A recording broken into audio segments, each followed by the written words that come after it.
He was not born weak. He was shaped. From a young age, pressure wrapped around him like steel. Expectation, order, discipline. Every day demanded more from him, and every day he gave it. Hunger pushed him forward, but restraint kept him sharp. That balance forged him. By the time others were still searching for direction, he was already standing above them. His body moved with certainty. His eyes carried weight. When he entered a space, men straightened without knowing why. He did not need to raise his voice. His presence alone carried command. He became a general not because he wanted power, but because power followed him. His name traveled ahead of him like a warning. Entire halls would quiet when it was spoken, not from fear, but from respect. He was composed, grounded, unshakable, or so it seemed. One night, when the camp lay silent and even the wind had gone still, something changed. In the hush of his tent, when the world was stripped of noise and witnesses, a presence emerged. Not loud, not sudden, soft, inviting. It appeared like a vision shaped from desire itself, feminine, beautiful, wrapped in promise. The air felt heavier, charged, as if unseen forces had aligned. He felt it instantly, a pull, a tension, masculine and feminine meeting like opposing currents. Something ancient stirred inside him, a sense of destiny, of polarity, of completion. Her voice did not enter through his ears. It slid straight into his chest, smooth and convincing. She spoke of softness meeting steel, of surrender revealing truth, of release unlocking manhood. She told him that to enter her was to finally know himself, to stop resisting, to let go, to become whole. Before the sun rose, he reached for that promise, and for a brief moment it felt real. He felt alive, energized, unstoppable. He rode into battle with reckless fire. His men followed him like flames catching wind. Their shouts echoed with belief. His confidence surged. He thought he had discovered a deeper source of power, something hidden, something forbidden, something that made him more than he had been. But the truth does not announce itself immediately. It whispers later. In the days that followed, cracks appeared.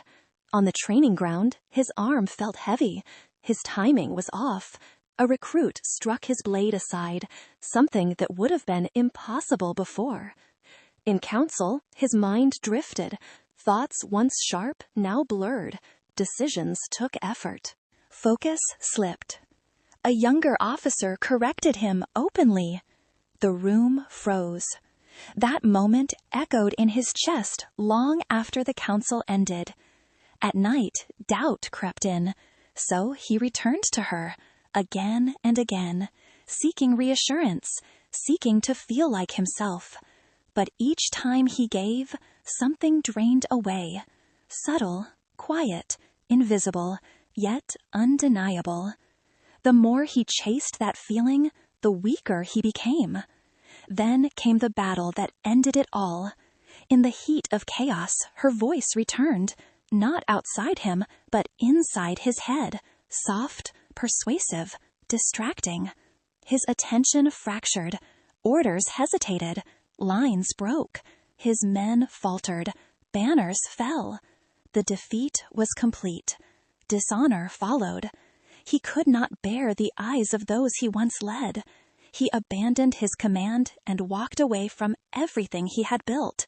The man who once stood immovable now wandered as a shadow of himself. The world felt empty. The wind tasted like dust. Nights stretched cold and endless. Silence pressed against his chest like a weight. In that emptiness, memory stirred. Old stories whispered around forgotten campfires. Tales of a remote altar beyond the frontier. They said broken men knelt there and rose changed. That lost fire could be restored. That power could be reclaimed. That myth became his direction. Even as his body weakened, his mind clung to that hope. Along a desolate mountain pass, he encountered a hermit, a man worn by years, eyes clear and unmoved, no hunger in them, no illusion. When he spoke, his words landed like stone. He said the altar gives nothing, that what was lost could not be bought with sacrifice, only earned through endurance. The warning cut deep, but pride dulled its edge. Endurance, the general thought, was simply toughness, pain tolerance. And who was this ragged man to judge him? So he continued. The journey became punishment. Sun scorched his skin. Cold nights bit into bone. Hunger clawed. Thirst scraped. Each step stripped something away, until at last he reached a place beyond pain, a void, not silence, but emptiness that swallowed meaning itself. No hope, no joy, just hollow stillness. It felt like the underworld. And there she returned. Her voice no longer sounded seductive. It sounded reasonable, familiar, like his own thoughts. She told him to yield, to give himself one last time, to let go of the burden he carried. She promised relief, validation, power. She said this would be the final surrender. After tonight, he would rise stronger than ever. The words wrapped around him, convincing, almost righteous. His hand lifted, trembling, reaching toward nothing, and then something stopped him.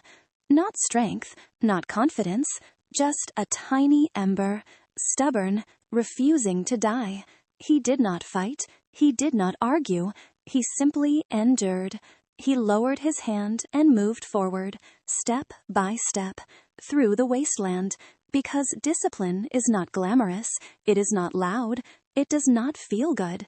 It requires structure, reminders, brotherhood. That is why men build systems, why they track progress, why they learn from those who walked before them, why they gather in communities built on accountability and growth. Because walking alone makes surrender easier.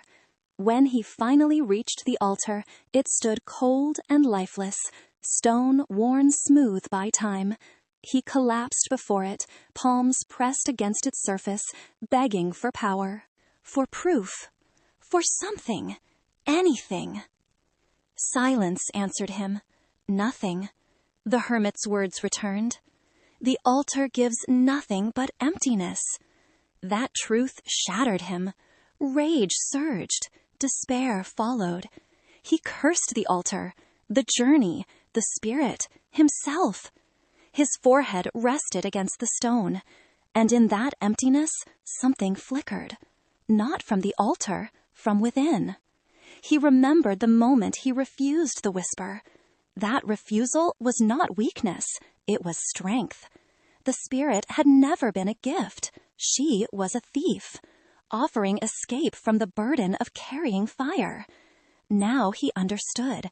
Power was never in release. It was in containment. Fire held becomes force. Bound to purpose, it hardens into resolve, sharpens the edge, builds legacy. As he committed to hold it, something surged through him. Heat flooded his veins. His breath deepened. His eyes cleared. His mind sharpened. Thoughts aligned. His body felt charged, calm, alive, full. This was different, not explosive, not reckless, quiet, heavy, certain. Cravings still came, like waves of fire, but instead of running, he held them, let the heat forge him. Each trial deepened the certainty. He was being rebuilt, this time from the inside.